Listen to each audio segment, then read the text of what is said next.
So Oh, that's awesome. we are now live. I just want to let Well, everybody. I want to let yeah. everybody know real quick that I was here and I was on time and I was talking and I was welcoming everybody and I said, "Hey, what's up, Ground Fog? Hey, what's up, Doctor Drew, dude?" I talked about how I loved work NAF balance and talked about how Mattisfaction said he would never be late because he's never been late before. Said hello to Drinkwater and realized I never clicked the go live button. So I was just sitting here talking to myself for the last 5 minutes with absolutely no regard to anything else. That just Oh, shows that's you how awesome. I am like 70 trapped in a 30-year-old's body. Yeah, Absolutely suck at technology. that's hilarious, dude. Oh, Wow, Maddie, that's a real good choice. until the wow, that's disturbing. Yeah. Maddie, by the way, if you aren't doing anything, feel free to jump up here. Yeah, jump, Maddie, jump. If you're not doing anything, jump up here. Hey, what's up, Knife Nut? How you doing? Knife nut. So I was talking about how when I was talking to myself, I was talking about how I think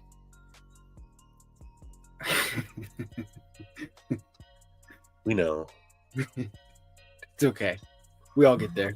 I was talking about how I think certain people and certain, not anyone in particular, but there's like a group of people in the knife world, and I'm not even going to say they're part of the community because I don't think anyone who's truly part of the community would want to do this, but have ruined buying knives for me, Yeah. especially secondary knives, because like I was on Blade Binge earlier today, and there's a mini FSD on there, and they're asking 1075 for a mini FSD.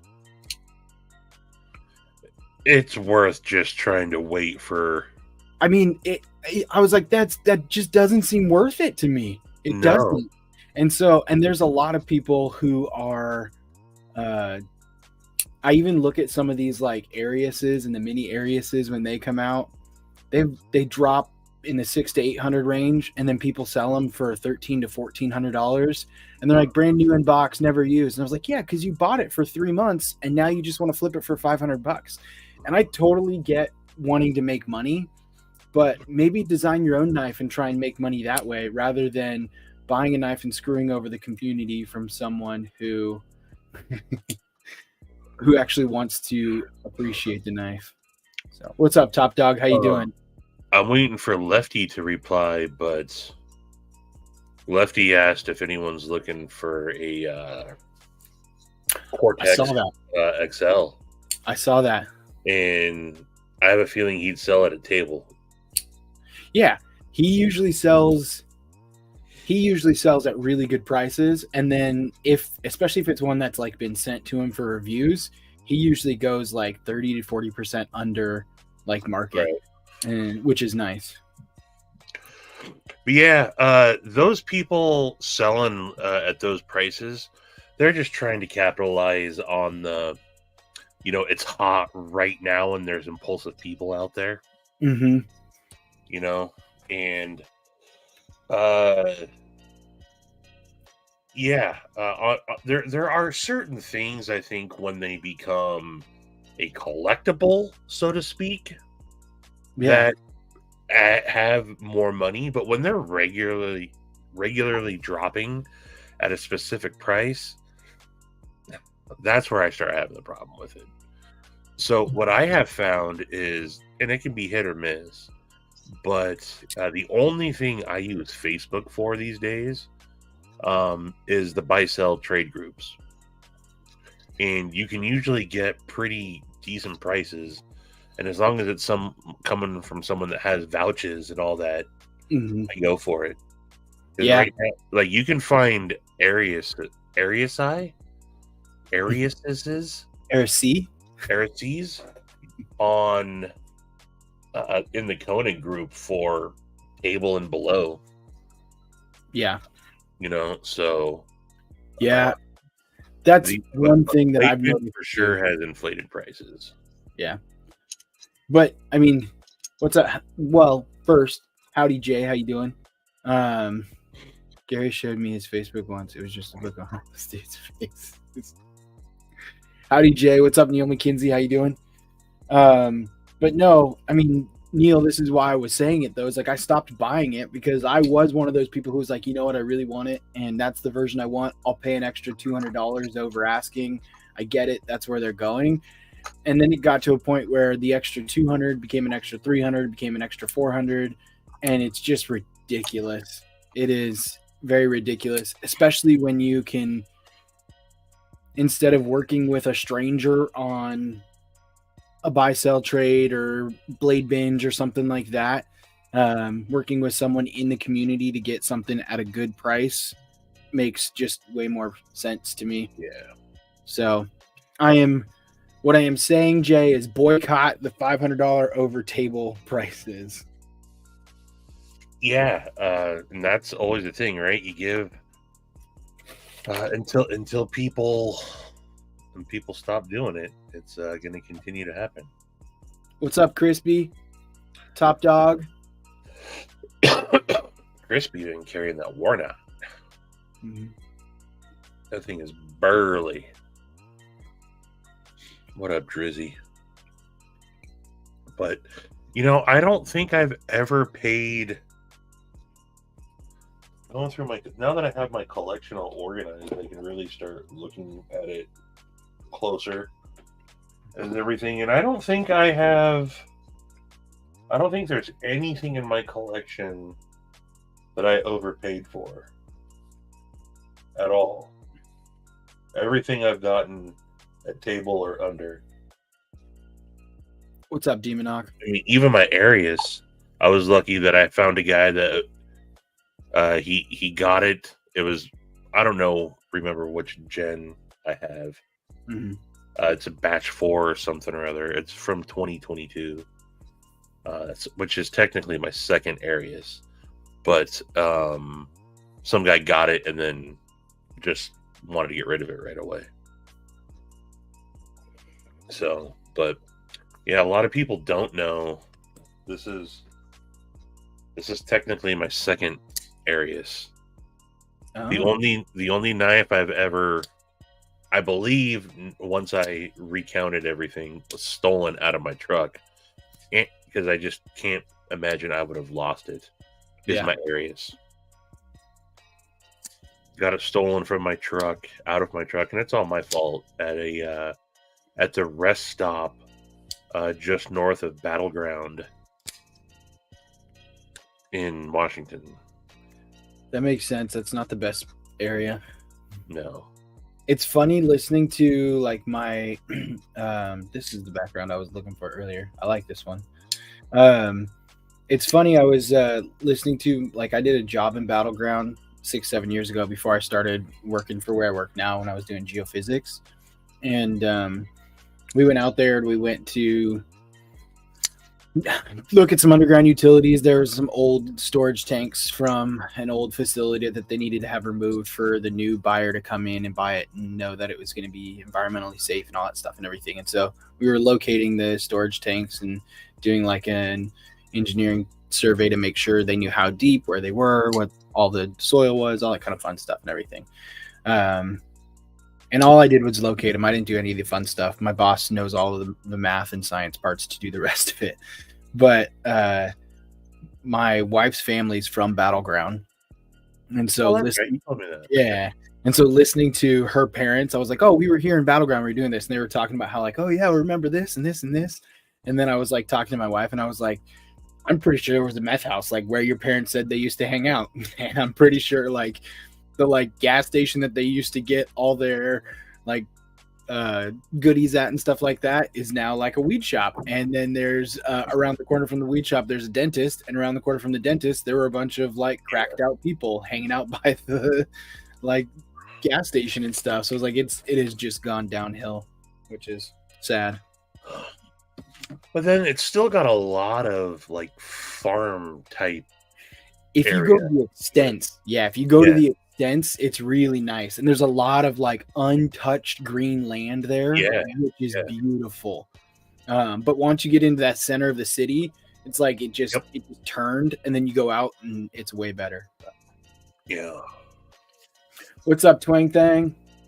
You must be talking to Stevie. Hello, ladies.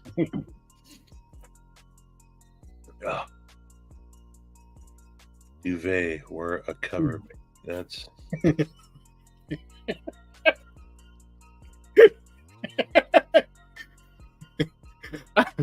I really like that one. It's so stupid. he Googled that. Yeah, I do. What's up, Cheeto? Maybe you are tripping, Cheeto. Yeah, can anybody else hear us? I think I can hear Stevie. So I'm tripping. Never mind. There we go. Is everybody muted, or am I muted? No, nobody's muted. Nobody's muted, Cheeto. You big dummy.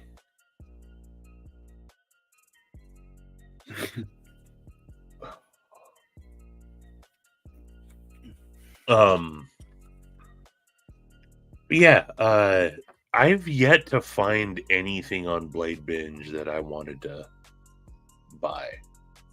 But what I look at religiously is, and I'm trying to pull it up, anyone that buys in the buy-sell trade groups on Facebook probably knows who Corey Frost is. Mm-hmm. And he started his own page. I think it's called Knives and Trees. And he buys everybody's knives that they're selling, and then he resells for pretty decent prices. But like I think it's every Sunday, he has like 400 knives for sale that he posts. Wow. I'm trying to find it here. Are they like his collection that he's just... If he sees a good deal on a knife, he'll swoop in on it, and then he'll normally sell them for table or what they're worth. So I'm sure he's making a few bucks here and there. Mm-hmm. Let's see here, Knives and Trees. There we go.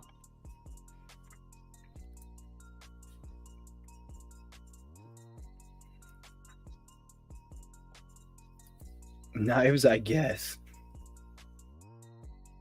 I gotta stay away from anything being sold right now. I can't even afford a ticket to get on the struggle bus.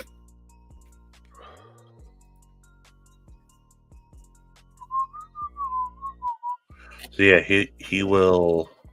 If I can share this for just a quick second. Mm-hmm. He makes, and they're really good posts. Let's see here. Filter to just his posts. So yeah, he always posts all his rules, and then. And it's all from him. It's not like a group where you can go sell stuff. You just buy from him. Yeah, they're from him. I mean, like, look at these McNees. That's a really good. 5 autos are really good prices. Yeah. Ooh, the Warthog for $370. Oh. But he posts the lock side and he posts the clip side. Yeah. Why can't I figure out how to scroll through all the photos? Corey Frost. Is it a group or a person? It's Knives and Trees. Knives and Trees. Yeah. He's got 4.2 thousand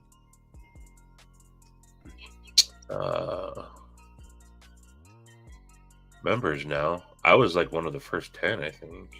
That's awesome. But he's always he's fairly well known in the buy sell trade groups, so like you can like definitely trust him. But it goes from like high end to budget, and then like he'll group like there's everybody's favorite Titius for $45. I just clicked to add myself to the group. Now I have a pending review because, yeah, that's a really good. That's a Tivian frame lock on the last one. I mean, some of these are. Sometimes you're better off just buying them brand new.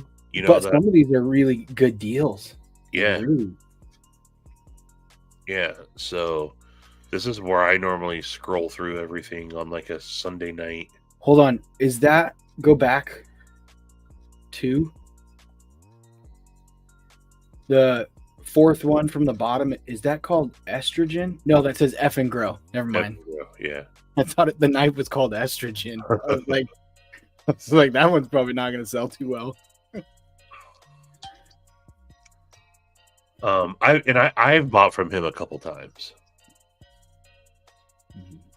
but like you can get to trying to like he's a good one for Spyderco's also. Like, how much is that brand new? About $70. Okay. Cause see, I mean, at that point, you know. Yeah, I got mine. Amazon is probably. I got mine I have that same one literally right here in front of me, and I got it at a show for $55. So I would say they're probably on like Blade HQ for $70. I mean, that right there is a good deal. That's the Jade G10 Stinger. Looks like maybe there's a little lightly used, no box. But still, $65, that's a good deal. And then he'll like group all his Spydercos together. But like every week he posts, you know, literally like 400 knives. And they're always changing. I mean, you see some that sit around for a while. Yeah. And they will drop in price. He's also a dude that if you see something, I know that people will haggle with him. You know, so yeah, that's a good one. The other one is knife trading, or what is it? Knife. I'm trying to think of what it is. What's up, Winchester? Winchester. Brian F. Steve Clare, you're here. What I up, like knives. Claire? We're talking knives. Patina Turner. Cletus. Mm-hmm. Cheeto Montana. Are you related to Hannah? Cheeto Montana. What is it? It's knives. Knife trading, sales, and feedback. They do a daily buy sell trade. And they really, really weed out the bad posters. That's good. I mean, dude, here's a rock wall for $175. I mean, I got a rock wall, but I want a Maverick. There's a titanium Maverick on Blade Binge right now for like $270 or something, I think. Hey, Drew. But that's not bad. Did you see Tactile teased their new knife coming up? No. Steve, tonight we got chocolate covered cinnamon gummy bears as our snack. Chocolate covered cinnamon gummy bears. Yeah, so it's cinnamon. It's a cinnamon gummy bear, and it's covered in chocolate. Yeah. Oh, so the name is pretty. Chocolate cinnamon bears. Gotcha. Mm-hmm. Um, They're pretty I'm not a delicious. fan of mixing chocolate and gummy stuff typically. Mhm. And cinnamon and chocolate is hit or miss for me. I got them because they're like my wife's absolute favorite, and we used to get them at Winco. Yeah. They had them in one of the big bulk bins, and so I just saw these today, and I was like, I need a different snack for the live tonight, so I'll grab these. I haven't done these yet, and so yeah. Winco's the best for that type of stuff. Knives, I guess. Chocolate covered gummy bears are a gift from the 8-pound, 9-ounce baby Jesus from Nazareth. Winco is the best. Did you see Winchester?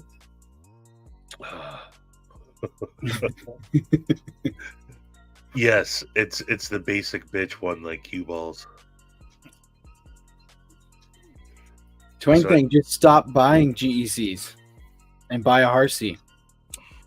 It's that easy. Steve and I were both carrying the 4-inch Harsey today. Yeah. I stopped by and pocket checked them, and Mhm. what do you know? We were both. I also, and something I realized after I told Steven, I never really mentioned it, but I was carrying my Harsey in my fifth pocket, and people always talk about fifth pocket knives, and I don't think I've ever mentioned it, but I cut a slit in my fifth pocket because the only thing I ever carry in there is a knife.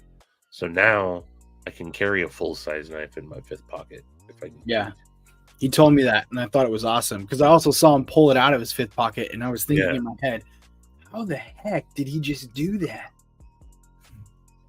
So yeah, my yard jeans that I wear all the time, I was telling them the reason it dawned on me is I keep my knife.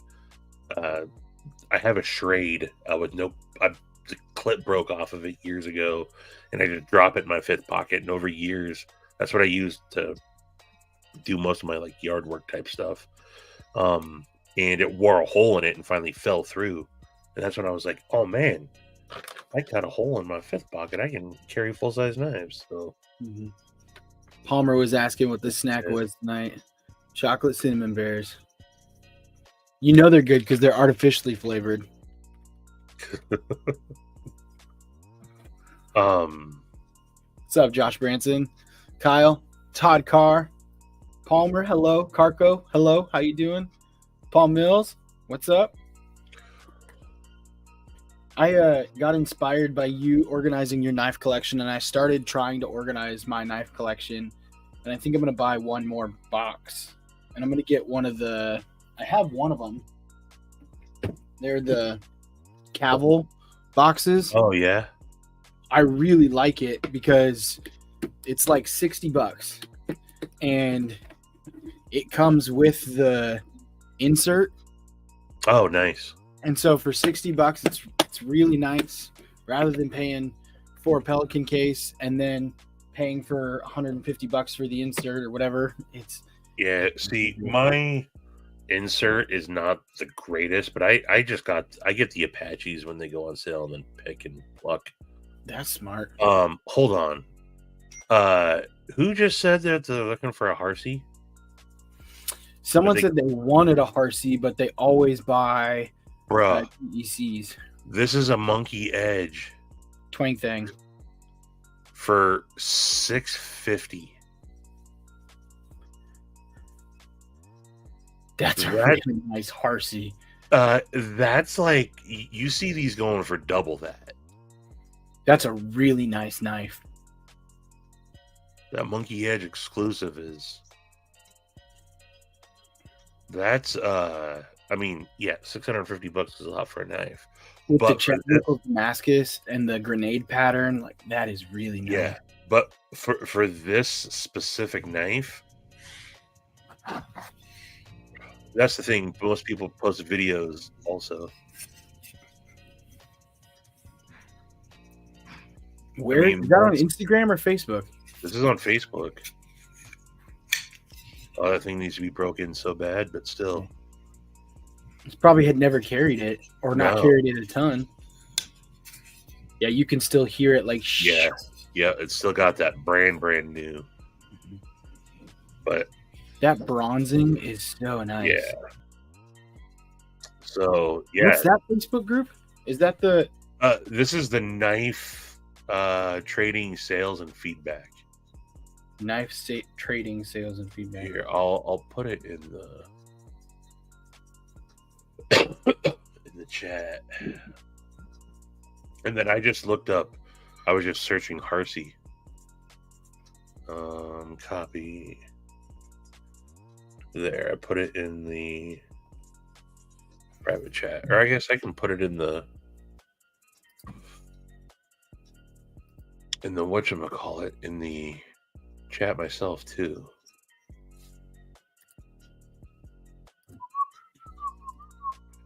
Yeah, that's a hell of a price. Yeah. What up, Paul?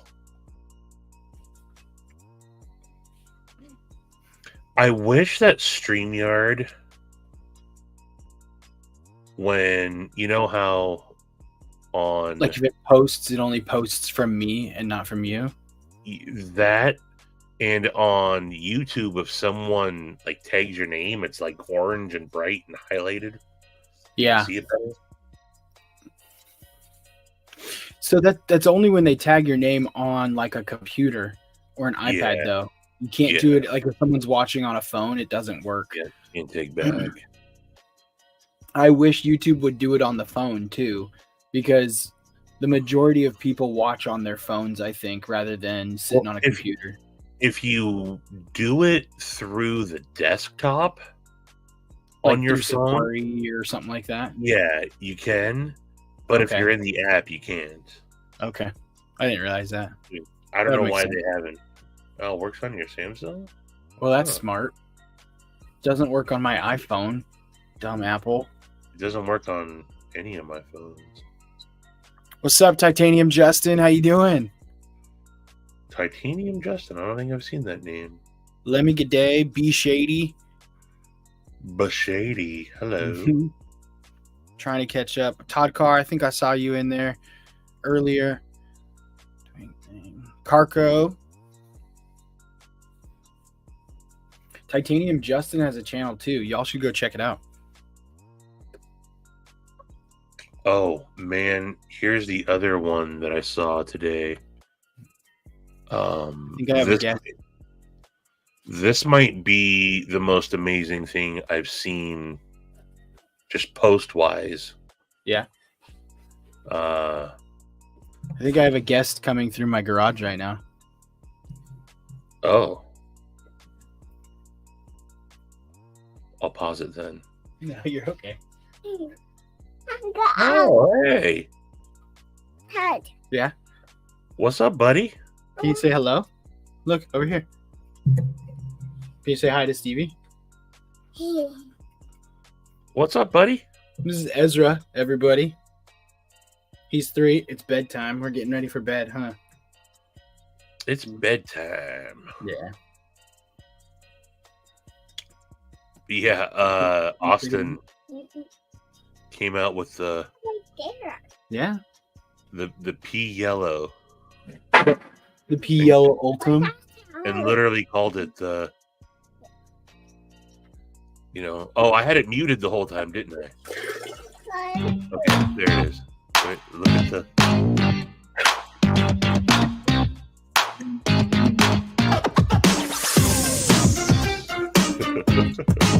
yellow.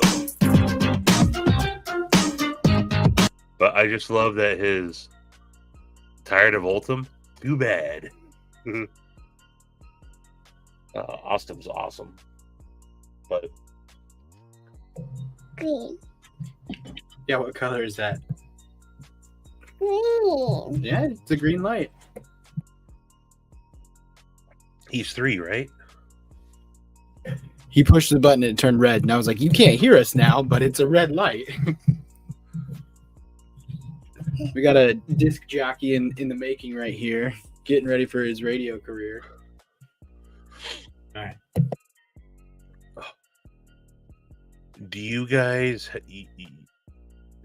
3 is still too young for kindergarten, right? Yeah.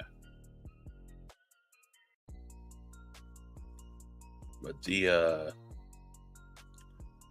my daughter went to how old are kids when they go to kindergarten?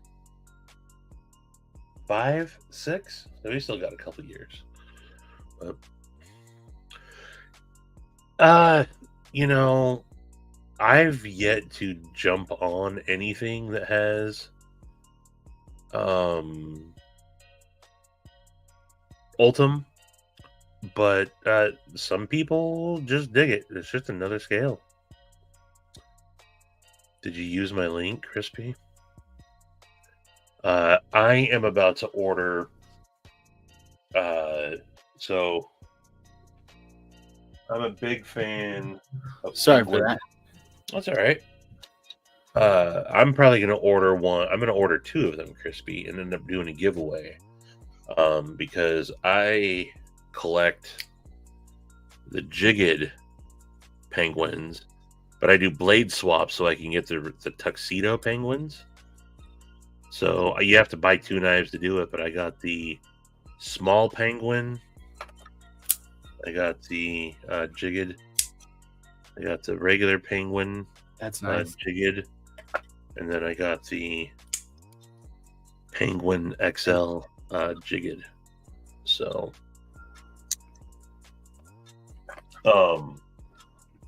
Austin he offered to send me a couple, but I don't. For a long time I was pushing my TPK affiliate link and I was doing pretty good with it, and I'm just not anymore. And I feel bad accepting stuff. Yeah. If I'm not doing anything. So I told them I respectfully declined the button lock. I wanted to, though. Yeah. But 90% of the stuff that he gave me, I gave away. I didn't keep it all. I'd give it away, but then there are some that he sent me all variants of the Ohio River Jacks. I thought I was getting one to check out, and he sent me all of them. That's insane. I did. I kept a couple, and then I gave some as giveaways. Then I also bought a couple.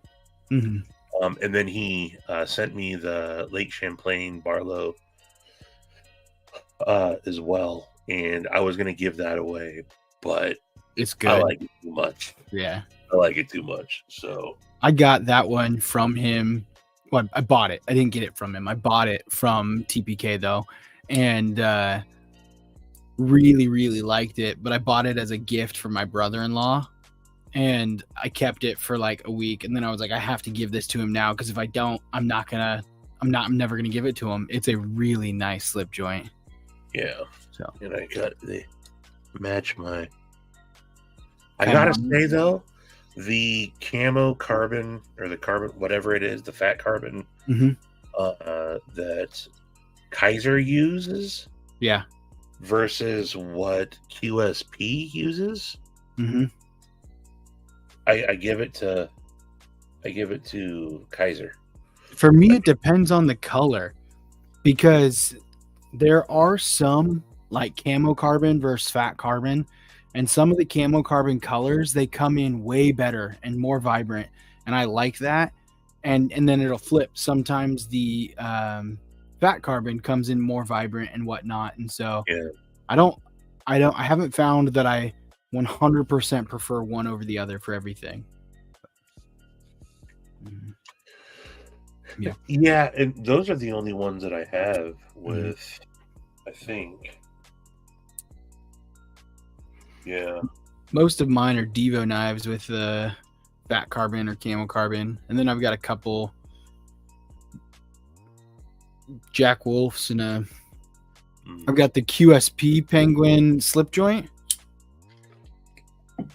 Yeah. And then I've got this penguin right here, and the denim micarta. You know, that denim micarta was the first micarta knife that I had ever gotten, like folder. Mm-hmm. and I didn't like it. You And didn't? no. And I like denim micarta now. Yeah. But and I thought all micarta was the same. That's when I realized no, not all micarta is the same. Yeah. Yeah, I wasn't a fan of it. I got this because I'd never had a denim micarta, and this is just a D2 denim micarta, and so it's super cheap on Amazon. So I got it to kind of just look at the micarta versus anything else, and I really like the denim micarta on this. But in the last like 2 months, I've carried this knife more, and now I want one of those jigged button locks that just came out. I see Duty carrying his on his shorts all the time. He has his button lock jigged penguin that he's got that he's messing with and whatnot. I really like the jigged tie penguin. It just looks so nice. And I don't typically like jigged tie. Like there's a couple but on Slippies though, so I got the Spear Point, Ohio River Jack in jigged. I got the Warney in the jigged, and then I got the where'd you? The Hedgehog. Yeah, that's what I meant. Not penguin. The QSP Hedgehog. That's what I picked up. The Hedgehog. Yeah. No, it's I haven't necessarily been the biggest fan of the jig and tie, but I've seen it on a couple knives where it just didn't look that like I think Kaladin V2 had the jig and tie, and I didn't think it looked very good on that personally. There's been a couple other frame locks that have had it or liner locks that have had it that I would just nope. But the penguin, for some reason, it looks really good on that one. I think as much as the Hedgehog might be my favorite slip joint. Really? Yeah, I really, really, really like the Hedgehog. It's my most carried slip joint right now. That's what I've carried this more than any of them. It's one of the sharpest, and this is his. So I think is it S90V or M390? I can't tell. I keep doing this. It's still got dried blood on it. I think it's M390. Yeah, it is M390. Yeah. But hey, shout out to Austin though. I do have an affiliate link with them. I don't promote it, but I do promote Traditional Pocket Knives. I think that they're an awesome, awesome company. Austin's a great dude. And yeah. The only other slip joint I carry a lot is the Feel Good Jack. And as much as I will gripe about Jack Wolf prices, I had to get this because I loved this knife so much, the way it looked and how slim it was. Yeah. I do like that profile. I did not want to pay for it, but I did want this knife, so I paid for it and got it, and I really liked the Feel Good Jack. All right, Palmer, since you have the Spear Point Ohio River Jack, I'll show that one versus the Sheep's Foot Lake Champlain. The Lake Champlain Barlow, the LCB, it's a full-size knife. Yeah. Most people get it. I've seen and go, whoa. I didn't realize how big it was. Yeah. What's up, dude? It's a 3.5 inch blade on it. And I don't know the specs, but it's got to be at least a 4 inch. If I can get a full 4, that means it's at least a 4 inch handle on it. But yeah, it's a big one.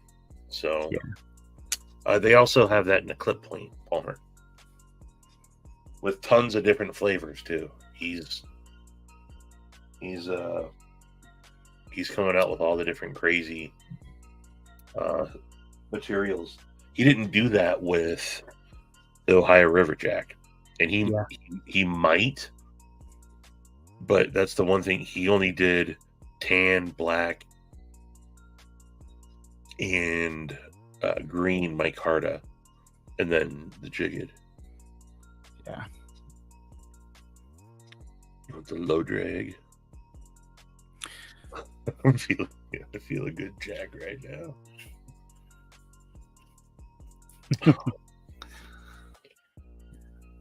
Yeah, I got 4 Jack Wolf knives about to buy in after hours. Wow. Burps. Yeah. When I think about how much money I drop on like 5 knives though, like 5 slip joints, 5 Jack Wolf slip joints is $1,500 or more. Like, cause some of them come in at $350 to $370, and so that's a lot of money for 5 knives. Granted, I could probably choose 5 knives in my collection and go over that, but I don't carry slip joints enough for me to justify it. I think I carry a slip joint maybe once or twice a week, and I've got 2 or 3 that I love, and so I'll just stick with those. My collection has moved more into folders, locking folders versus slip joints. But I appreciate Jack Wolf knives. They have a really good knife and really good design about a lot of their stuff. Yeah. I just haven't got it yet. I'm gonna get it. So I don't know if I completed my thought, but I'm going to buy 2 of them and then do a blade swap. I'm going to buy the all raw tie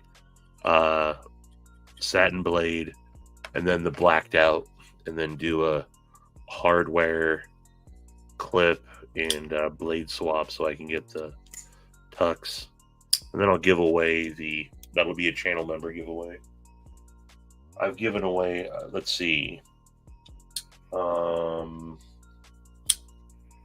Don Farmer from D&K Knives got my large reverse tucks. Pocket Metal got the regular reverse tucks. And then I put the small reverse tucks in the swap them if you got them pass around box. And I think Ian took it for his son, Ezra. Did you know Ian G's son's name is Ezra? I did not know that. Yeah. Going for the Dirty 30, 10 fixies, 10 folders, and 10 slippies. Okay. That would actually be a pretty good kind of like video of the Dirty 30. Here's my 10 fixies, 10 folders, 10 slippies that you would carry. I'd have to get 10 slip joints first. I'm close. I read that 1, 2, 3, 4, 5, 6, 7, 8, 9, 10. Actually, and that's not. I mean, do you count a Swiss Army knife as a slip joint? I mean, technically. Then I must have 20. I've got maybe, counting Swiss Army knives, I've got maybe 7. But just like straight slip joint, not multi-tool Swiss Army with other stuff, I've got 4. Tito. Actually 5. This is a slip joint. I forgot about that. Big deal. And then this was hiding in my knife case. The Beaver Creek sack. Nice. I actually really like that. Yeah. Semperfi EDC guy auctioned this off. What's up, Yvonne? Doing a raffle or a... No, it was for the Jason Brown memorial giveaway. That's right. Did an open bid for it, and I was going for it. And when Ed Harrison was splashing all his money around, I said I had gone up to $200 for this, and Ed said $350. And I was like, Ed, I can't. Like, come on, Ed. Mm-hmm.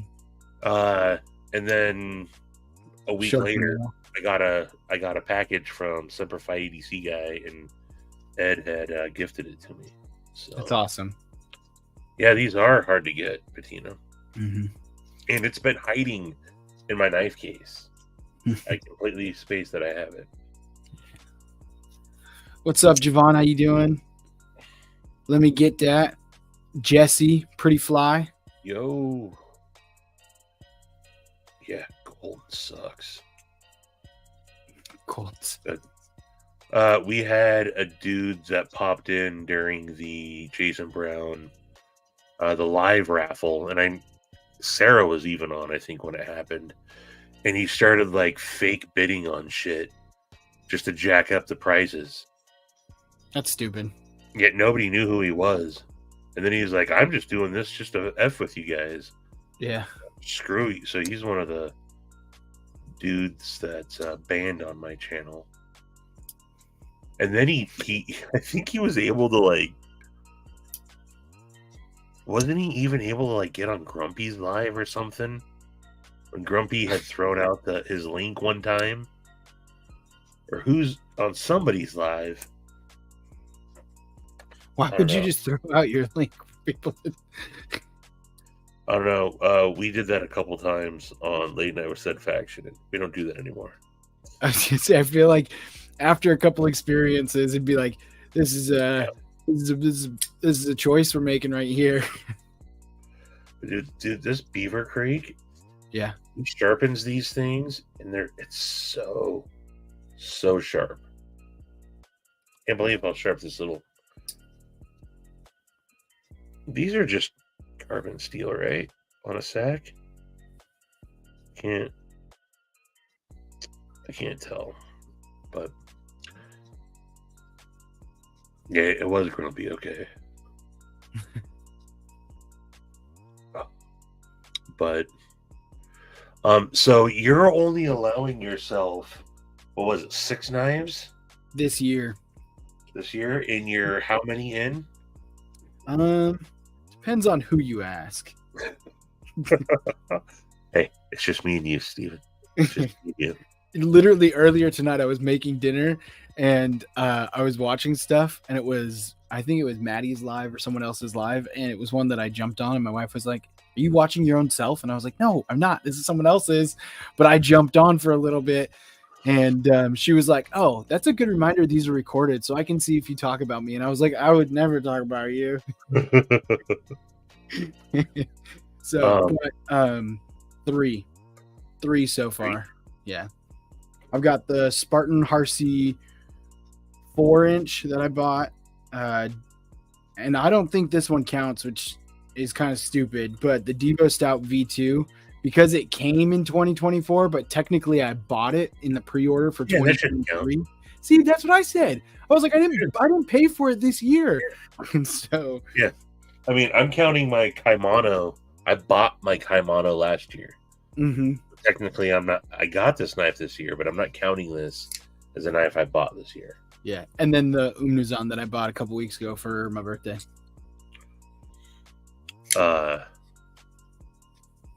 Yeah. Real quick. So, like I said, I was organizing my knives, had them all out on the my cases out on the kitchen table, and I have my 60 slot full one, and then I have my half full, so like 30 knives. Mm-hmm. But then I also have my Ferrum Forge case, and Stacy had come out and she saw the half empty case, and she was like, "Jesus, is that all your knives?" And I was like, no. And she was like, "That's all your knives?" And I was like, no, I got these. And she's like, "Holy shit." I'm like, and that's not counting all my fixed blades and all my random knives that I also have out, like my beater knives out in the garage. You know, I got 20 of those laying around out there. I got a knife everywhere. Mm-hmm.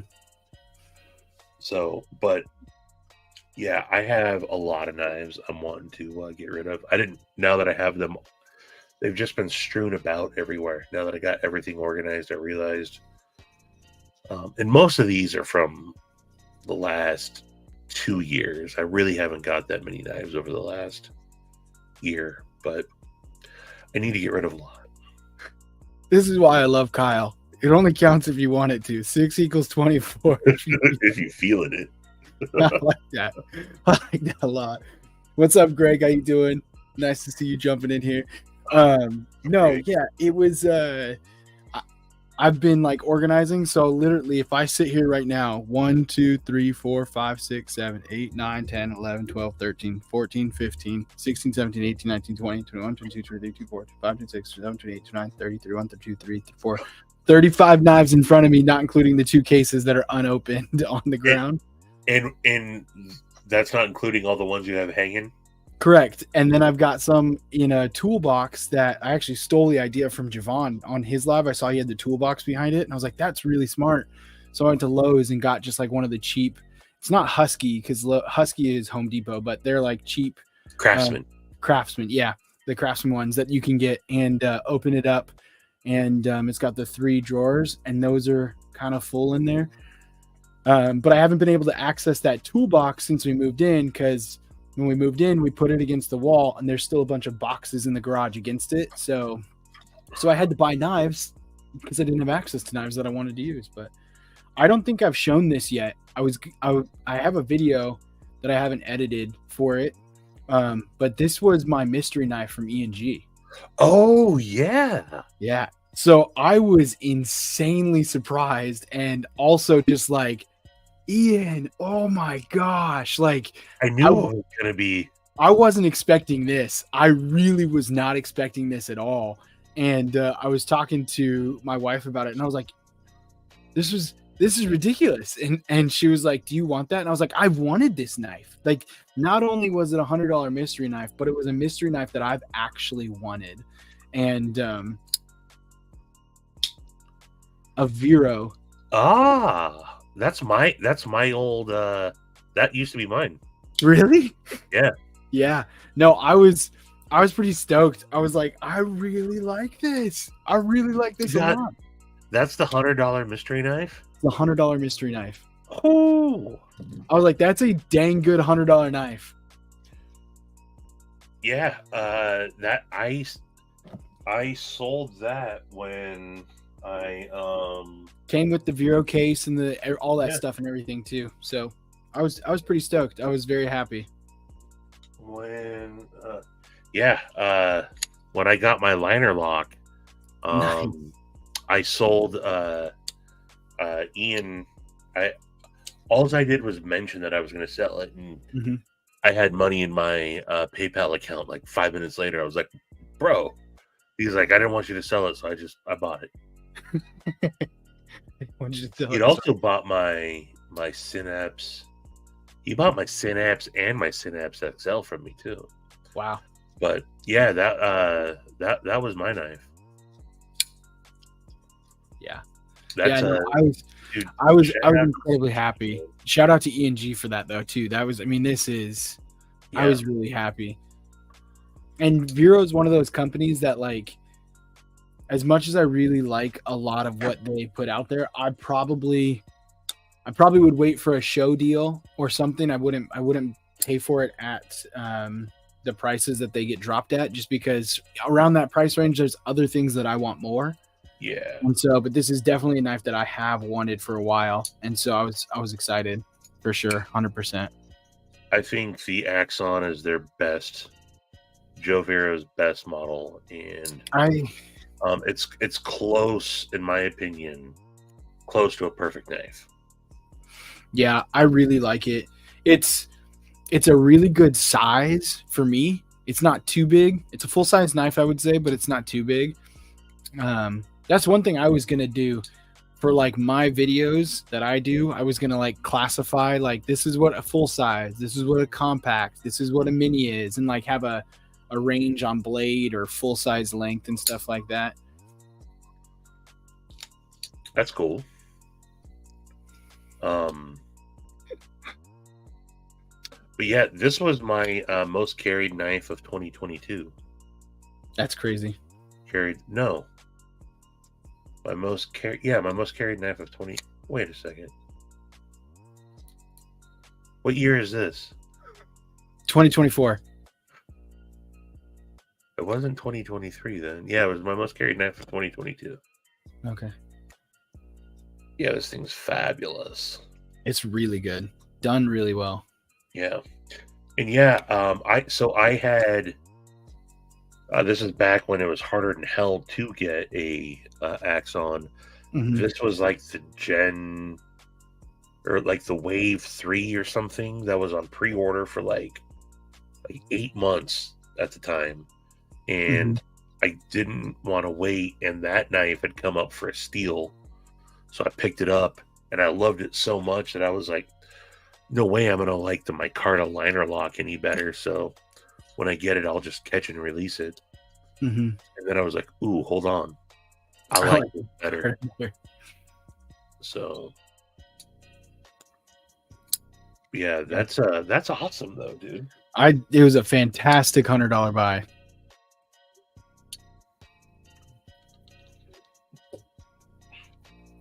You know, the other knife You that know, Jay, I had kind of forgot about that I realized how much I love is the Cetus. Ryan, the Yeah, Cetus. the Orion knife Cetus. Mhm. I don't think I've ever, outside of like the first day or two that I got this, carried it. But man, this is good. It's literally like it, ergos wise, it just fits in your hands so good. Mhm. And you don't need a choil to choke up like the what David designs. Like a lot of his ergos are really good. Oh, nice, Greg. That's Yeah, crazy. the one of his best. I love it. Absolutely love it. I had the Cetus in the pass around and flipped around in the reverse grip would just rip through cardboard because the way it's designed just it was so nice. Mhm. Yeah, it does flick so good. Mhm. And what, these are like $40 or something. They're not expensive, that's for sure. I see, and I back to kind of like the original thought, but that's where I think the knife market should go. Is like really there are select categories that I think should be over 50. $300. Select categories should be over 300, and then the majority of knives should be in that 50 to 150 range. But we will still continue to pay 250 to 300 for them, and they're going to continue to raise. That's why, like, I think you see like Civivi 2 years ago and we 2 years ago was in that budget market, was super attainable, and now pretty much everything we puts out is 250, 300 and more, which is ridiculous. Well, when they first started, like talking like 4-ish years ago, maybe 5 years ago, like you could get a wicked M390 titanium frame lock, for $200. Mm-hmm. I mean, the in my opinion, their best, most bruiser of a knife, the Malice. This was, I think, 219, brand new. Yeah. And I mean, I've had work done to this one, Mm-hmm. but this knife these days, this is a $350 knife now. Yeah. And so they're just not bringing the value like they used to. Yeah. That's kind of what I'm afraid, not afraid, but I'm waiting to see when it happens with companies like Miguron. Like this is the Miguron Premium Pagos. M390 titanium has the really nice micro milling on the scales like that. Amazing, just drop shut action. This thing is beautiful. And Miguron's had a couple others like the Am8 Covig. It's got that clip point, super nice as well. Same micro milling, has a little carbon fiber bolster on it. M390. This thing is awesome, but it's both those were 180 originally. I bet you in 2-3 years those are going to be 270, 300. And Yeah. it's going to suck to see a lot of that happen, but I mean, the only one still like really holding pricing seems like Tucson. Tucson, yeah. Kaiser hasn't come up too much, but they also haven't been around as long, in my opinion. I don't think Kaiser was as popular in the beginning. Kaiser's maybe gotten really popular in the last 2 to 3 years, but yeah. Other than my Phoenix and a knife that I was gifted, I don't own any Kaisers. Oh, where is it? It's in my sentimental row. I got the Kaiser Quatch. Jack Slungs gave me this thing. This thing's actually ridiculous too. But yeah, Kaiser is just not a brand. Paul Wang's gonna hate me for saying this. There's not. I've handled a lot of Kaisers. Like at one point, Cue Ball sent me 3 of these. And these hold like 50 knives in them. That's awesome. When Cue Ball's like, yeah, I got a couple knives if you want to check out. I'm like, all right. Then he's like, hey, I just, this thing just cost me like $150 to send you because of insurance. I was like, what'd you send me? He's like, I don't know. It's like 109. I was like, you sent me 100. And he had them all labeled. And wow. I mean, I appreciated it. But then also when I was like, dude, I got to spend $150 to send this back to you.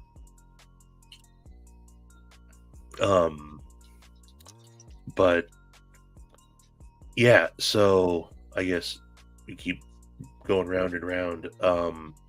I haven't actually bought any knives this year, and I've slowed down completely, and we've talked about it before. I handle enough stuff now to where I live vicariously through that. Yeah. And then I've also, and for better or for worse, I've handled enough that after a while, everything's kind of sort of the same.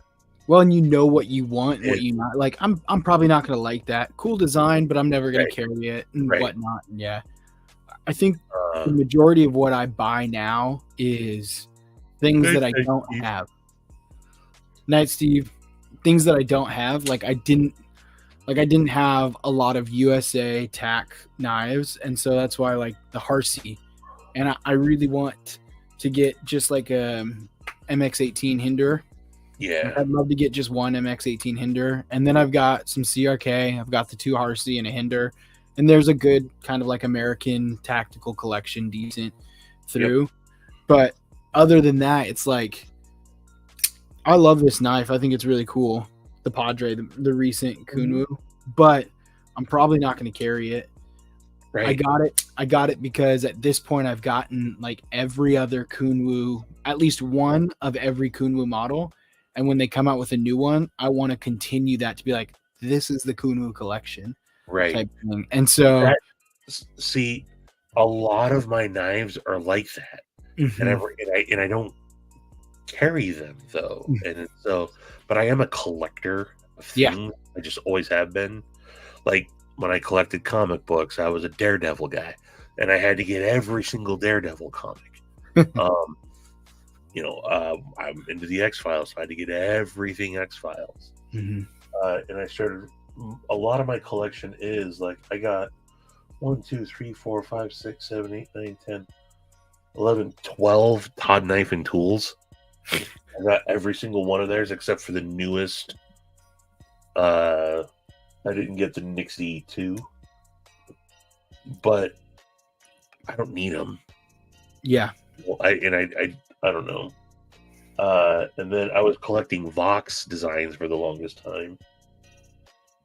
And then I realized, like, I end up, like, as much as I wanted it, the Boker F2, which is based on his custom, this knife is garbage.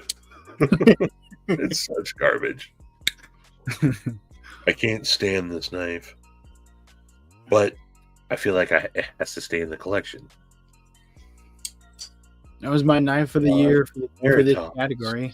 Oh yeah, the Veritas. The Lindquist design, Justin Lindquist design.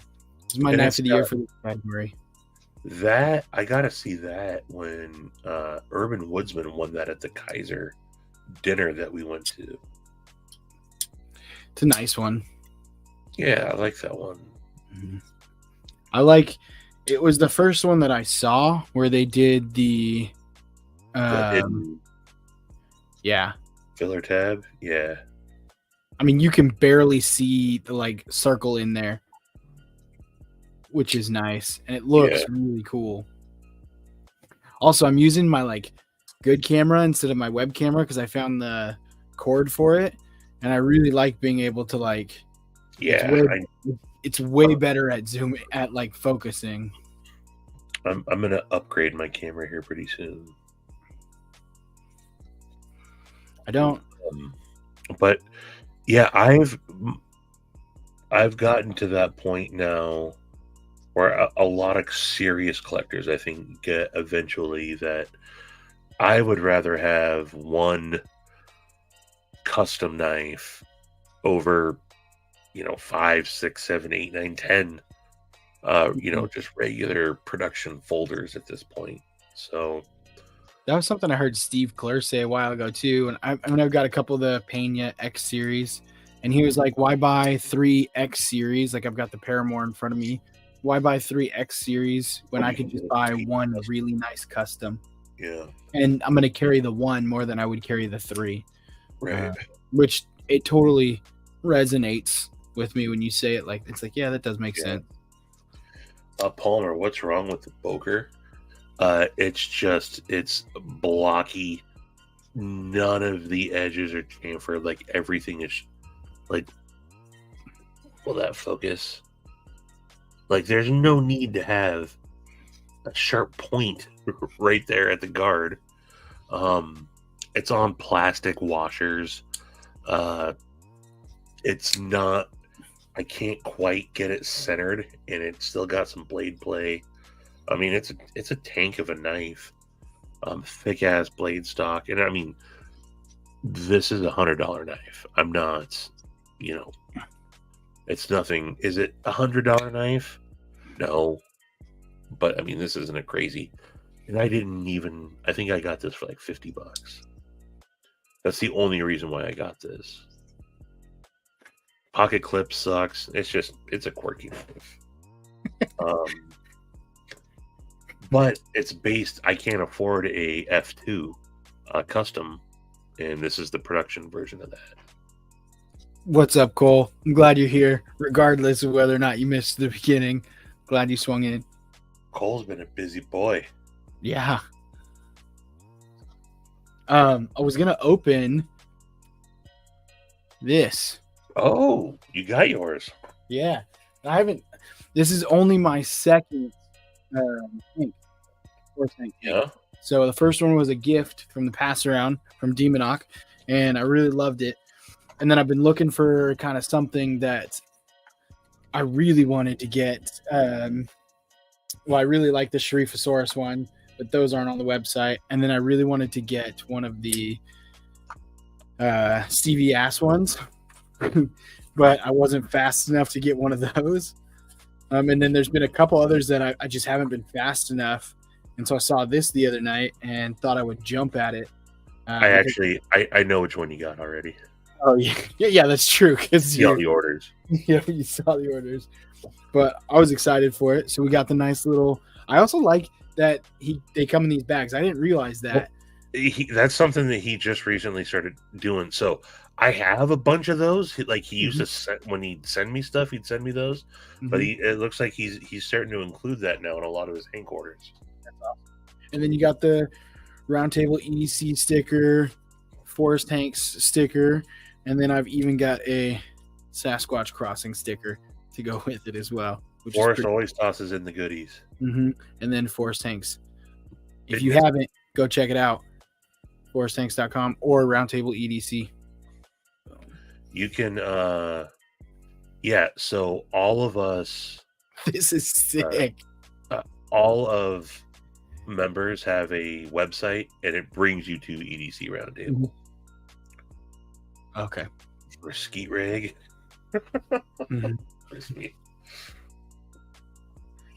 Yeah. So I got the Forest Hanks Easter Bunny. That is sick looking. The detail on that he does on these, and so it is just a black. And I like it, but the back side is so smooth, so nice, so soft. But I love this little Easter bunny. So this was my Easter gift to myself. Just a little Easter bunny. That is so sick looking too. Yeah, you got the last one. They're sold out now. Nice. That makes me feel special. Cool. Yeah, Forrest does a really good job. A really good job. Said early on, man. I'm glad that he does, because there's nothing worse. So, all the people that I'm friends with that are also makers, lucky that they're good at what they do, because there's nothing worse when you have a friend that makes it, whether it's cooking or whatever it is, when you have a friend and whatever they've done sucks and you don't want to tell them that it sucks. Yeah. So yeah, luckily Forrest doesn't suck. Yeah, that's very true. What's up, Beaver Baron? Thanks for swinging by. Glad you're listening. Twang Thang. That makes total sense. I now get your name so much more. And I've actually thought, like, I bet Twang Thang plays guitars because I'm obviously there. But I in the last couple of years have been slowly kind of winding down my guitar collection. At one point I had 14 guitars, and yeah, and they were like 14 guitars, and it was like I had a 60s Gibson, I had a 67 Martin, I had a 73 Guild, I had 2 Taylors. So they were all like really nice guitars as well. They weren't like $200-$300 guitars. They were like $2,500, $4,000, $3,000. Like they were expensive guitars, and most all of them I got at like estate sales and auction houses and stuff like that. So I got them and then would play them, and I played every single one of them, not at the same time because I only have 2 hands, but I played every single one of them pretty frequently, and then got to the point where with the kids and everything, I was like, I just can't, I can't store 14 guitars. And so I had like a couple at my mom's house, a couple at our house, a couple at my in-laws house, and had like, gave one to my brother-in-law. I was like, hey, can you just like hold this for me and you can play it if you want it and whatnot. And so I just got rid of all of them, sold them off, and I've got 5 now, and I'll probably just stick with the 5 that I got. I've got my Dream Martin. It's a 2013 Spring Edition Martin acoustic electric. I really love that one. And I've got Taylor still, and then I've got a Guild that is really nice, and I like that one. And then I've got an Ibanez. And so those will probably be the 4 that I just stick with for a long time. Nice.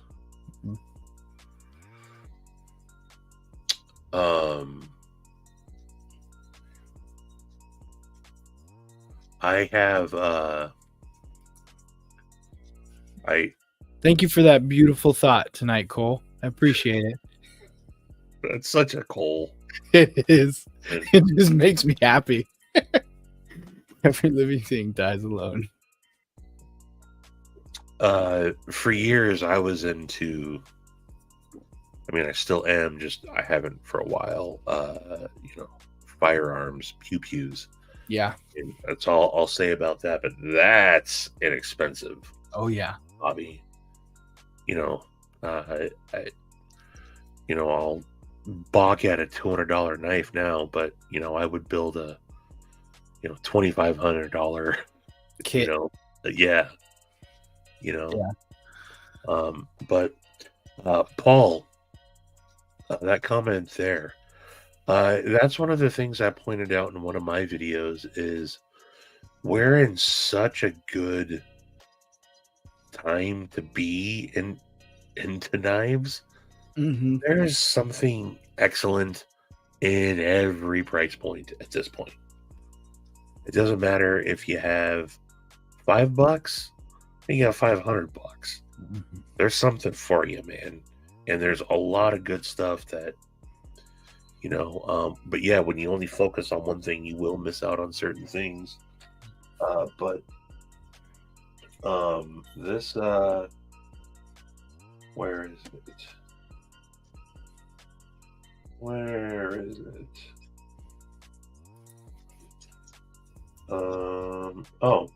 So if you like slip joints, this Rough Rider was like $30. you know, and it's just as good as the other stuff, man. Um, you can get the Ozark Trail stuff now. That, I mean, you get what you pay for, but it's a great $5 knife. Mm-hmm. Yeah, there's just so much, so much competition. But yeah, it's a, great time to be a knife collector. It's a fantastic time to be a knife collector, at, like you said, at any level, because there are amazing budgets coming out. But I feel like like I've got a couple really nice customs. I've got maybe 3 really nice customs. And my next custom, I want to be a blessed knife. That's what I want my next custom to be, is a blessed knife. And if you're not in that realm of like, I want to spend, Donnie Bless. If you're not in that realm where you want to spend $1,000 on a knife, like, cool, you can get a really, really good quality knife with amazing steel, good action and everything at $50 or less sometimes. And it's a really good time to get into the collection. It's also a really good time to just like grow collection and appreciate the knives. I also think too many people go too fast through knives. Yeah. Like, people will start at Civivi and and Kaiser and Tucson, and then they roll into like 200 and 300 level, like Devos, stuff like that, where it's like, here's a smaller maker. They're sending these out to other companies and doing stuff. And then they'll roll into customs really fast. And then they're just like, all I have are $600+ knives and everything else sucks. And it's like, no, there's actually still some really good knives out there that you can appreciate, which is why when I see the comments sometimes of people like, oh man, anything that's not American made is trash, or anything that's like Civivi makes is trash, or Kaiser makes is trash, or Sencut, or Tucson, or even Effing Grow. There's like these really good companies. Some of them are making copycats and whatnot, but they're making good knives. And so, Yeah, I don't. I mean, look, I get all the arguments for and against Chinese knives and all that. Both sides are right. Both sides are wrong. mm-hmm. I've always put it just in that sense. I look at knives a little bit like food. Yeah. I like food from all places. Mm-hmm. If it's good, it's good. Mm-hmm. Or if music, in that sense, if it's good, it's good. Mm-hmm. I don't care where it's coming from. I mean, yes, again, I get the whole, look, I try to buy US made as much as possible in all aspects of my life. Yeah. But knives are not like essential items either, So I don't know. I mean, if all things are equal, price wise and everything, of course, I think we'd all buy US, right? But yeah, at the end of the day, I hate that expression, but at the end of the day, most knives. This is also a knife that was gifted to me years ago. It was like a $15 Rough Rider. This knife, if this was the only knife I ever carried, I'd be just fine. Yeah. I'd be just fine. This would do 99.99999% of the task that I need a knife for. Bet you can't stab a tire with that knife. No, and I don't need to stab a tire. Here's another good example. This is a Smith & Wesson M&P Speed Assist. I carried this thing for years. This thing's been beat to hell. It was a Tanto and then I tried to freehand sharpen it, and completely, I turned it into just kind of a sheep's footy. But it used to be a point, and I completely rounded it off. Yeah. Um, Yeah. I mean, I carried a Gerber paraframe for, I mean, a year and a half. That was like my go-to knife because it was $25 and it was awesome and it was easy and I didn't care if I lost it and it did the job. And if that was still the knife I carried today, it would do the job. It would get it done. Yeah, Todd, that's absolutely, spot on. You absolutely get what you pay for. And yeah, it's all subjective, and that's why I always say, just like with music and everything, if it makes you happy and it suits you well, that's the best knife out there. Yeah. And I mean, look, there's certain things that are ludicrous and whatnot that you can comment on, but I don't care how other people spend their money either. Yeah. I don't care. Mm-hmm. And I think, unfortunately, in the community, you got a lot of keeping up with the Joneses people. I think that just want to say they got the coolest knife out there, and then they end up getting buyer's remorse too. Because everybody wants to. When SKL rolls around and JB's doing pocket checks, you want to throw out the baller pocket check. Mm-hmm. And then there are some channels that I guess shame you for your like, what, dude, step it up. Which I think is stupid. Yeah, man. I don't care what people carry. If someone's excited about something, that's cool. Yeah. I do think it's interesting when you see like the pocket check videos from knife shows, whether it's like Blade Texas, Blade West, Blade Atlanta, or you do like CCKS or anything like that. Any of these bigger knife shows, when you have the larger channels doing the pocket checks and they're walking around and you see people in the community, what are you carrying? And then you see like the joy on their face when they get to be like, this is my Benchmade that I've had for 6 years. This is my Gerber. This is my Kershaw. This is my ZT. And it's like when you see that reaction, like it doesn't matter what the most amazing new knife is. A lot of people are like, oh, I'm here to get this new knife. But what are they carrying? Oh, this thing that's 6 years old that I've loved and had forever and I'm never going to get rid of. Like that's where the joy comes. And that's where it's like, man, that's awesome. That's what you want to see. Let me get that. There are some legit people that carry that, maybe not 10, but an immense amount. Todd Carr being one of them. And then you got guys that just carry 10 knives so they can be the guy that carries 10 knives. Yeah, I did. It's not, Todd's throwing some hatchets in there and some multi-tools, and he legit carries all that stuff, and he's using all that stuff legit. I usually have 3. Yeah. Like if I'm not just around the house, I usually have 3. Like around the house today, I was in sweatpants. I've got my 4-inch RC and that's it. But like when I go to work tomorrow morning, I will grab one for my front right. I'll grab one for my back left. And then I'll throw a slip joint in my front left occasionally, or I'll grab a 5th pocket knife, or there'll be one in my backpack or something like that. I usually have 3 or 4 with me. Yeah, I'm the same. I mean, yeah, when we saw each other, I was carrying my RC and my Aluris. Mm-hmm. I always carry at minimum 2 knives.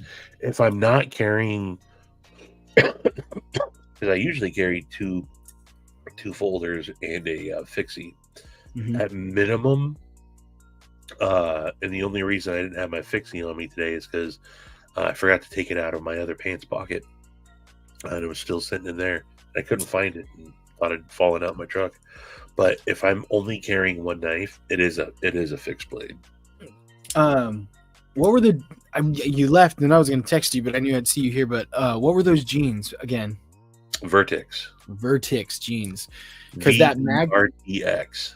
Okay, that mag pocket, I was like, that thing's perfect for like a phone, a knife, a little case, whatever you want to do.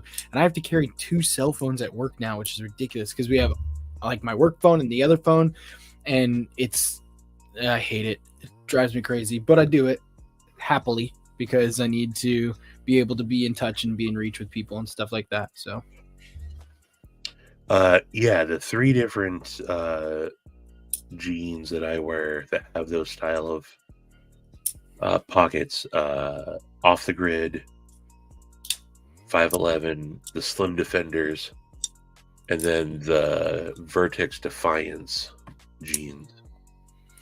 I wear cool pants like KUHL because they typically have it's right above the knee on the side pocket on either side, so I can put a phone right above the knee, like on the side pocket, just slips in, which is nice and easy. But if I was able to have it like around the waist like that with the extra one, that would be really nice.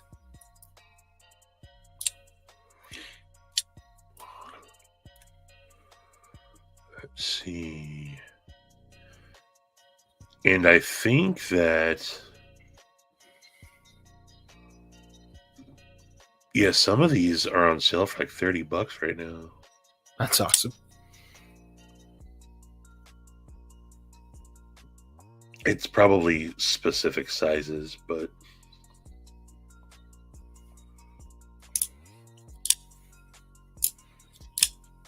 here all.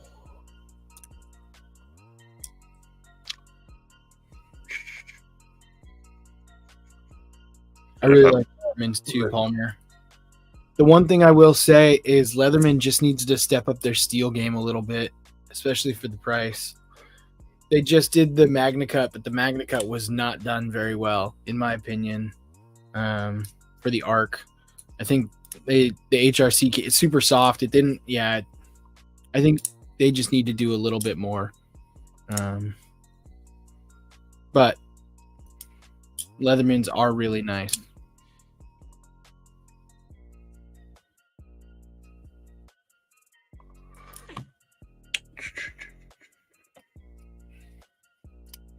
Here is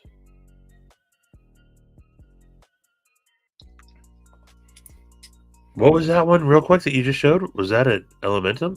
It was an Elementum that was Rit dyed. Okay. Do you have the gavel? Knife? Yes. Knife? Yes. You want me to go real quick? Huh? It's on top of my refrigerator right now in a box. It's still in its box. I can grab it. Are you saying your refrigerator's not running? No, my refrigerator is running. I'm going to go catch it real quick. I was just going to say that's the knife that keeps making me want to break my haven't bought a knife in a while. Let me go grab it real quick. Okay. Yeah, you love that thing. Cole, I'll also say what you showed earlier tonight is I've looked at it so many times and I love it more and more each time I look at it.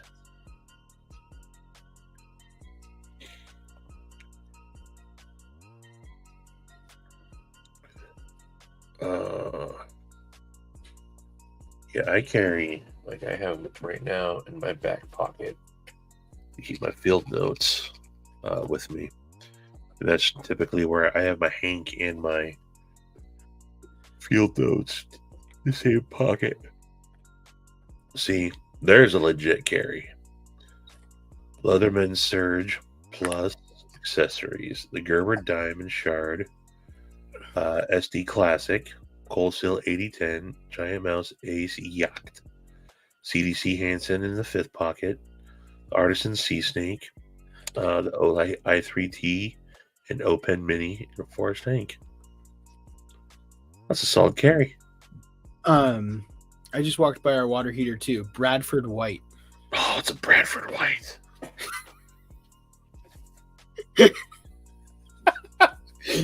Your response tells me everything I need to know. It says a lot. Yeah. Uh, This is the gavel. yeah, man. It just seems like such a clean. Oh, it's so nice. Nothing. I mean this in a sincere way, and I've heard him talk about it. He didn't try to do anything crazy with it. No. Everything's very minimalist and very. And I got it in the pass around, and the reason I bought it was because this flipper right here is so dialed. It is so nice, and it is so just it is the most low profile flipper that is like so well done. yeah, And it's just absolutely dialed. And then the fact that it was Lute's knife too, it's like right. yeah, I need to get this for sure. But I haven't carried this one. I carried the pass around one for a day, but this one it came in, and then Ezra was there when I was opening it up, and he was like, "Oh, it's my knife. Thanks for a new knife, Dad." And then he was like holding it, and then I had to take it and put it on top of the fridge so he wouldn't get it anymore. And it had just been sitting up there for the last week or so. But yeah, Cole. Palmer. That's what everyone says, and then they get it, and they're like, "Oh, this flipper tab's dope." it is so easy to use. It is so easy to use. It looks that way, but I'm telling you, it is so nice. Look at it. I used it with my thumb. You're not even supposed to be able to do that. Yeah, Todd, I was just going through my Hank collection too, and I think I have like 8 or 9 before he was even tagging them. And I still have my OG Forest Hank. He made them all up for the for this, if I'm not mistaken. No, it was the Christmas, the DSKFS 2020 Christmas, I think. Were you with that, Todd? Stevie, did you see this? Ah.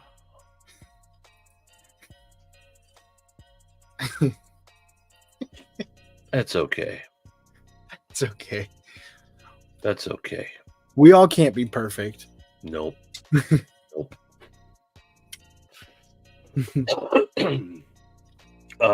My defense, I didn't get to choose my water heater. Yeah. Your builder chose it. Mm-hmm. But yeah. Yeah. For those of you who don't know, I work for a water heater manufacturer. That's why. Palmer.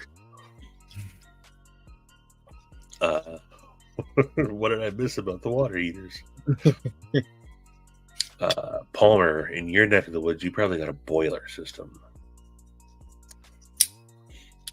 I'm willing to bet you got a boiler with an indirect water heater.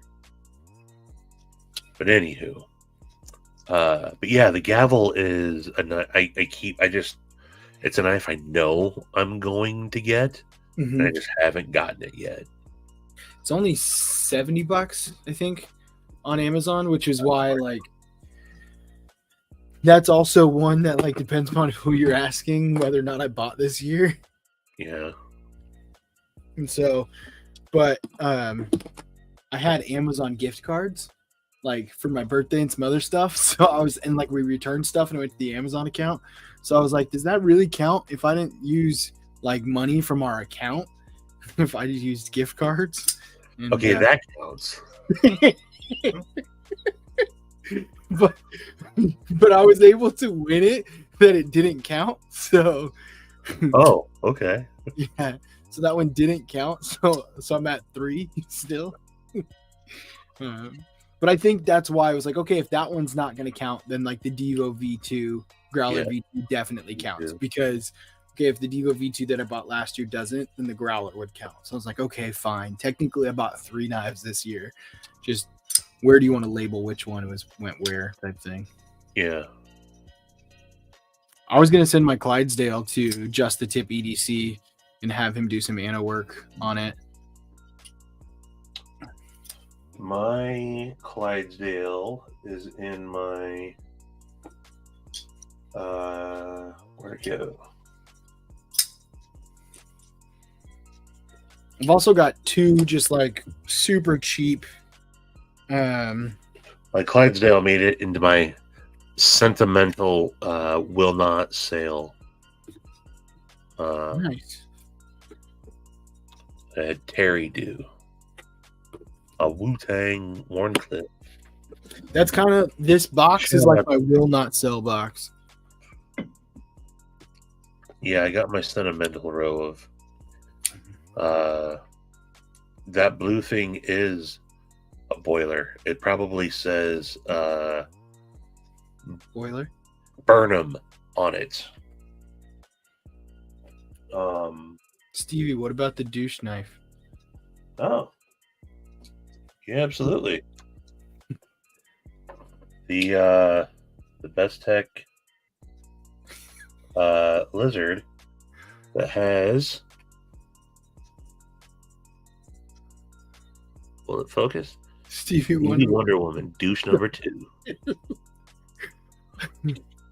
Brandon Thrasher got and we still keep talking about doing it. We talk all the time. We just haven't done it, but the douche crew, Lefty, me, Grady's Gear, and Brandon Thrasher. Mm-hmm. Brandon in 2020, Brandon got us all personalized knives, and then I got him one. So all 4 douches have that. So yes, that's pretty awesome. My sentimental will not sale. I got some good ones in there.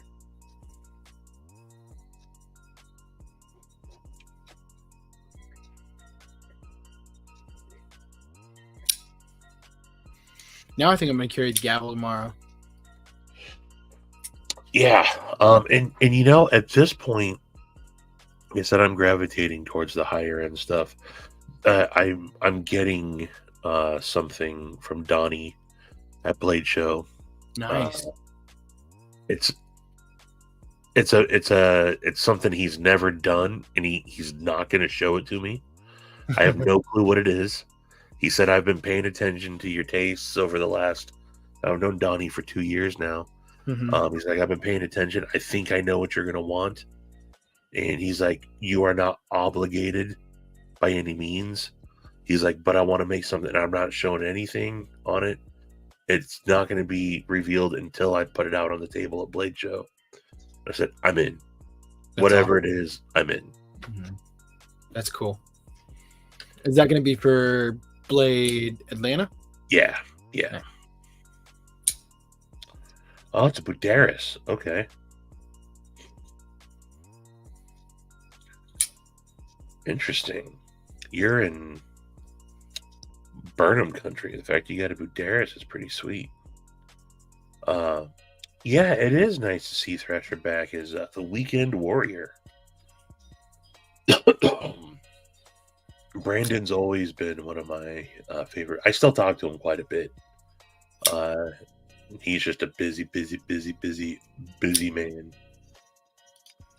But yeah, Thrasher's he's going to go down to the PNW Custom Knife Show also on July 20th, I think. July 20th, yeah. Are you gonna go, Steve? Yeah. Okay. Yeah. I put the time off request in for the 20th. We're supposed to hear back within 3 days, so I put it in today. So sweet. I should hear back whether or not and I don't think there should be a problem with it because I don't think anybody else has that time. But Boiler Company Gang Turf Wars. No, it's a regional thing. You just see certain brands in different regions of the country. Like a Hardee's versus Carl's Jr. type thing? Yeah, kind of. I don't know why that was the first thing that came to mind. But just so you know, that's pronounced Budaris. Budaris. Megastar. Indirect. But yeah, I knew that's what you would have in your house. I mean, not specifically that brand, but I knew that you would have a boiler with an indirect. It's kind of crazy. Todd, you probably have a boiler too, huh? Instead of a traditional water heater. Yeah, for those of you that don't know, Brandon Thrasher is back as Weekend Warrior on YouTube. Not doing Thrasher's Garage or anything like that? No, he wanted to change it up a little bit.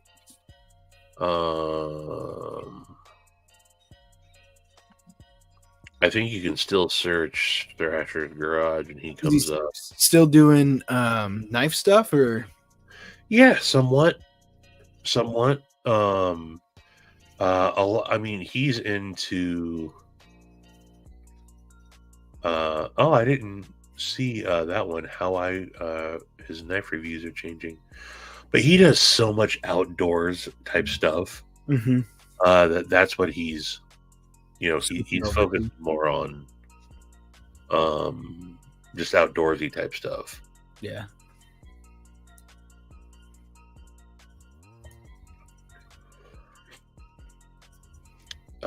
Yeah, I love that dude. He's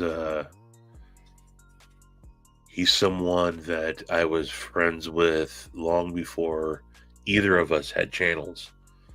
We got to know each other through Instagram and the different knife groups, and we'd see pictures that we would post of each other, and I was like, "Are you in Oregon?" He's like, "Yeah," and then he saw one of my pictures. He's like, "Oh, you're in Northwest Washington." That's when we realized that we were so close to each other, and yeah, I've gone down and seen Brandon. I don't know, half a dozen times or so over the last couple of years. He's in Salem. But yeah, he's one of my. I think the very first live I did too, Brandon with me. I think it was me, Hawaii Knife and Gear, Grateful Panic, and Brandon Thrasher on the very first live stream I ever did. Hawaii Knife and Gear is kind of non-existent. He just. If you look at his last post, he's like, "This is my last thing I'm doing in a long time." And you're on the leasing program. I won't get nerdy and talk water heaters, but you must have the same utility company that owns the major utility company here, and they also had a lease water heater program. My company ran that program for the utility company for years. So I'm very familiar with what you're talking about, Todd. But what were we talking about right before that? Hawaii Knife and Co. Hawaii Knife and Gear. Life just changed for him and his job and everything. Was he near any of the fires or anything? No. Okay. No.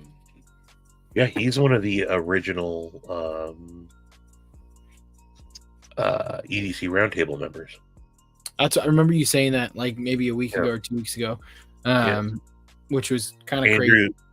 He's just I mean, we're literally cut from the same jib. Mm-hmm. I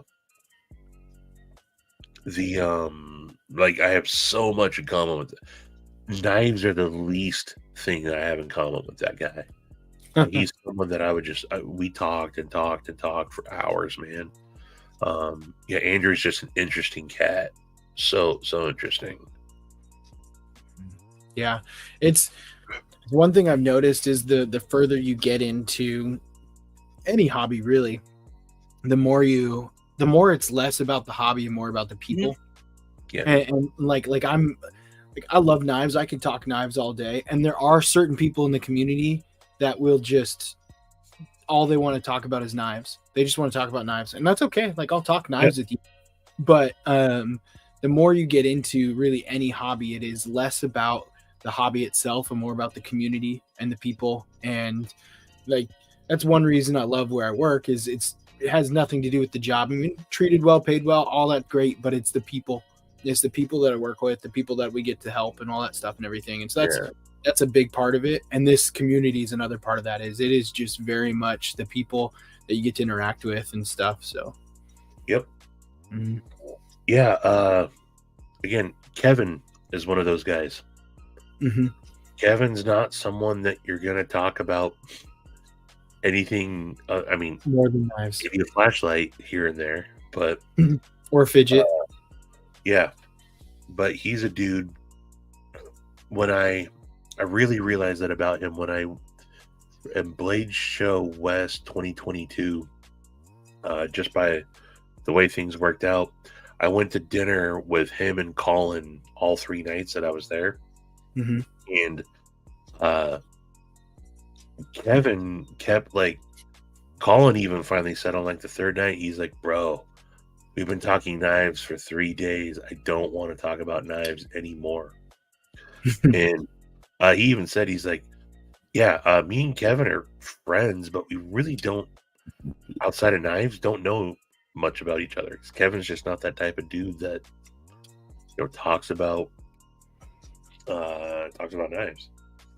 You're only talking about knives, and me and Colin, hit it off with like music and stand-up comedy. Mm-hmm. So, just having normal conversations. But yeah, Kevin's one of the, and I'm not saying that in a negative way. Yeah. But, I think it's no surprise to most people that knives end up being on most of the live streams and stuff the least thing I talk about. Mm-hmm. I do think it's interesting when you do catch the glimpse of people like Kevin. You catch a glimpse of Kevin occasionally. I think he posted a video 2 or 3 days ago where he starts it and he's going over, and then you can hear his daughter in the background, and he's like, I'm gonna go paint my nails, and then the video comes back and he's like, I avoided getting my fingernails painted, but my toenails look like they've got gangrene on them.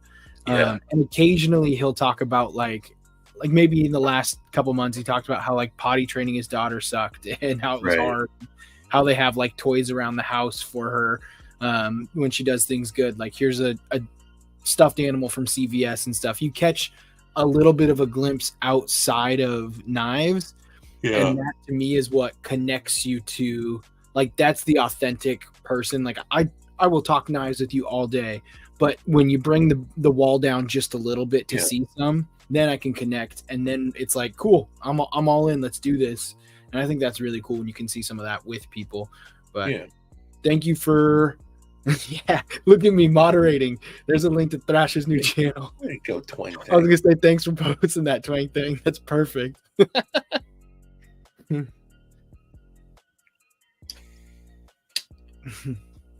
Kevin sees a hole and hopes there's no end to it. Gotta love him though. Speaking of holes with no end to it, the abandoned mine shaft. Yeah. You want to go check it out? I 100% want to go check it out. Okay. It's super easy. It's, so it's also, I realized today, I hadn't really looked at where you were. I just mentally knew the area.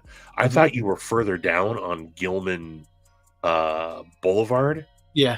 And so when I kept saying, oh, you're right by the river, I mean, you are still right by the river, but I was thinking you were a little bit further down that way. Yeah. If you take the road all the way down, there's like a barrier, and then you can walk all the way down to the river. Yeah. So that's where I thought you lived closer, because like where that porta potty is and the gate and everything. I thought you lived closer down to that. Yeah. That's why those houses all sold. Near the river. Yeah. Those houses all sold like a year or two ago when they started this development. But one thing I will say is you can still hear all the river and you can still get some great stuff. Those houses, there's like a community board that like Facebook group. They've posted like the 2 or 3 houses right by it. They've posted a couple times that there is a vagrant group that goes down by the river there at night sometimes, and they have to call about it. So having 2 kids, I'm glad I'm further up a little bit. We've never had any issues, but I know it would freak my wife out. But so, you know where the four-way for where what's it called? Bargain. What's the grocery store right there? Grocery outlet. Yes, grocery outlet. Christy was just bringing the wall down, letting us authentically connect to him right there. So yeah, that's 530, right? The main the highway there. Mhm. You head out, so you would take a right onto 530, start heading out, and it's probably 40 minutes tops. That's not bad. It's right past the. I don't know if you've been out that way yet. So it's right past the Oso Memorial, where the mudslide and all that happened. Mhm. And then yeah, it's kind of, you don't think that it's There. when it's amazing how it just opens up, because you turn down a road and then it turns into a private road. You park and then you're out, and right at the it's a so the trail that goes to the mine is the easy one. It's just 2 miles in, 2 miles back out, 4 miles. Yeah. But then you can take the spur that ends up being a scramble out to White Horse Mountain. That's cool. But it's not. You don't get to scrambling for like another 2 miles, and then I guess you're kind of up above where the mine would be. But there's an awesome lookout, so I'd even be down to go out to the mine and then go up to the lookout even. Yeah. Yeah, I haven't been down 530 much past my house, because I'll take the 530 and then I'll just take the exit to come in and head right here. I've been further towards the Burlington area, just with some of the stuff we were talking about today, just checking it out. Like Mount Baker and whatnot. Yeah, just kind of checking all that stuff and seeing what's up there, which isn't much. No. So, but that's nice, because you still get that small town. We did Darrington too, just kind of drove through downtown, because I always see the like Arlington, Darrington. So I put Darrington on the map and I was like, oh, this is even smaller. Well, then you have been out to 530. That is Darrington. That's where 530 ends. Okay. So I guess 530, I might be thinking about 9 then. Yeah, 9 is what runs that you cross. Not parallel. 9 is the main road that runs perpendicular to, parallel to Olympia or Olympic. Yes. Okay. Yes. Okay. Olympic. I was thinking 9 then. But yeah. So that if you keep going north on 9, like it'll dump you into like Cedro Woolley and stuff, and that's gorgeous out there. Okay. And then 9 will bring you all the way down to eventually turns into like Lake City Way. Okay. Yeah. But so yeah, 530 runs deep into Arlington, and then it's a crossroad to 520, which it brings you out to the North Cascades. Yeah. What's up, Midnight? Midnight. You're 47 minutes early for my time. But yeah, I'm totally down to go there. There's so much more I'd like to have done out there. Explore. And I looked a little bit more. I don't think that the mine went much further than I was in there. I think it said it's like a total of 75 yards is all. Oh, okay. But then it got to a certain point where, I mean, I'm just wearing my... It was just the water. Yeah. But, I mean, it gets pretty deep at that point to keep going. So you'd have to have, something... It's going to be well above your ankle, wading through water. So... but then also, if you had more waterproof boots, you can walk up the creek bed a little bit further from where I was. And there's a bunch of waterfalls and stuff too. That's awesome. In the summertime, when the creeks are lower, it's a lot easier to get to, I read. Right now, there's snow. There was still a little bit of snow up there. Yeah, we've been starting to look at all the little campgrounds around here because it's the one thing we want to do is like, hey, we've got a weekend, let's go camp. Like, just pitch the So tent. many spots, dude. So many And spots. and most of them are like we've got one of the, I think the publishing company is called Moon, just Moon, for Pacific Northwest camping, and they rate Yeah. things based off of like scenic, how Yep. hard it is to get there, but also popularity. And most of the ones around here have like a really high scenic, really low popularity. So like Yeah. they're going to be just as beautiful as some of the really popular ones, but you don't have to deal with people, which is nice. I mean, look up River Meadows. River Meadows can't be more than 10 minutes from you. It's on the other side of the Stillaguamish. Mm-hmm. The camping there is great. You're right on the river, and it's literally like it's probably 15 minutes up the road from you. Everything is up here. Please keep explaining the local terms in some. Yeah, it's like we're having our own personal conversation here at this point. It's riveting to listen to as an outsider. Yeah, it's 9 minutes away. River Meadows Camp is 9 minutes away. So it's crazy. But no, that's kind of insane. That would be some really cool kind of like weekend, just like hike videos, and then just go and be like, hey, we're scrambling out in the woods. Here we go, scrambling with Steve's and having a good conversation and whatnot. I'm totally down. Yeah, they're nice. And I haven't done it with anyone else. I haven't done it with anyone else. Let me get at it. I think it's Moon, Moon. That spells cave. Even Tom Cullen knows that. Yeah. Cool. It's 11:15. We've hit almost 2 hours. It would be 2 hours if I wasn't talking to myself for the first 5-10 minutes of this live because I forgot to push the go live. I thought I was so clever too. I did like the countdown for 30 seconds and then I had the music low and then I started it and then started right on the 30-second. And I was like, oh, this is great. And I was like, hey, everybody, I'm so glad we're here. It's good to talk to people. And started saying hi to everyone. And then I look up in the corner and it says, go live. And I was like, oh, I didn't push the button. So I'm not live at all. I just entered the studio. So that's awesome. Yeah, felt really foolish, but pretty good. So, yeah. Well, fun hanging out with y'all mofos tonight. Yeah. 11 for us, 1 o'clock for most of y'all. Yeah, Todd Carr 3:15. That's no fun.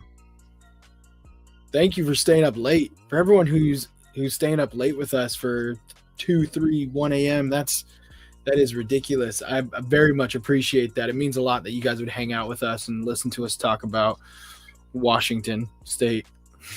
But Cole, we're going to have you up here one of these nights. Hit me up on Instagram.